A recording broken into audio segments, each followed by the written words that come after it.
Hello, everyone. Today is the second in our series of lectures on stratification. And again, another word for stratification is inequality. So today we're talking about inequality based on gender and sex.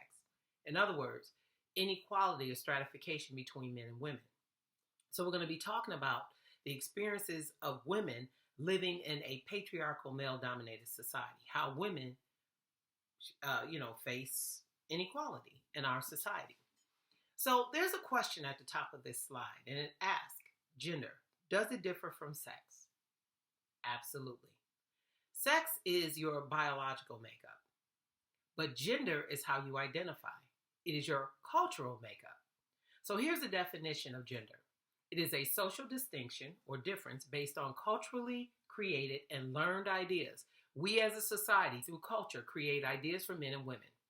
And then we learn them through what is called the socialization process. Remember, socialization is the way we learn culture, the way we learn it and internalize it.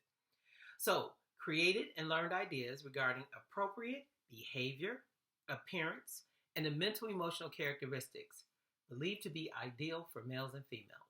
So, in our culture, there is a way we believe males and females should look, should think, should behave, and should feel. So, another thing about gender is that it guides self-perception and also interaction. So how we see ourselves is shaped by how we identify in terms of gender. So when you're born, you have absolutely no idea what gender is.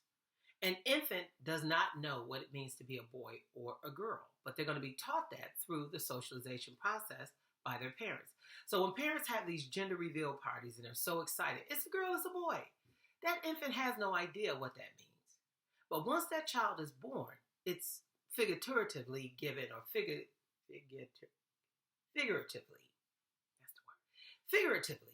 given a script. So that script says, hey, you're a girl, this is how you should be. You're a boy, this is how you should be. And we act out of that script. So thus we are cisgender. We are born male or female, and we identify according to how our society sees males and females. But what if you're transgender? That leads to the second point. It also guides interaction. Whether we know it or not, we take it for granted that when we're interacting with a female or a male, we're interacting with them based on what our society says men and women should be. But what if that person is transgender? You have to change your interaction. For one, you start talking to them or referring to them by a different name. So if that person was born female and she went by the name Sarah, if she now identifies as male and prefers the name Samuel or Sam, you now call her Sam.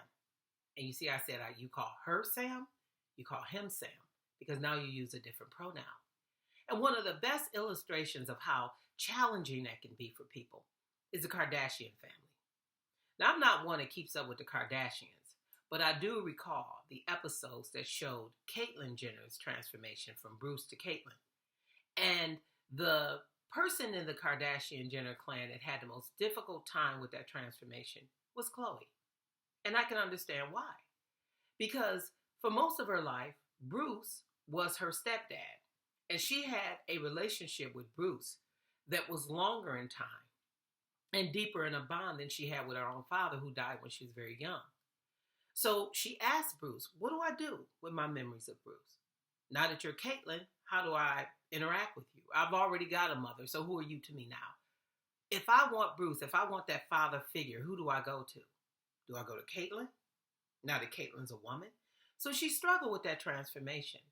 And I can imagine if my father, who was Alfred, now called himself Alice or Alfreda, that would be a difficult transformation for me too, because it would change the way I interacted with my dad.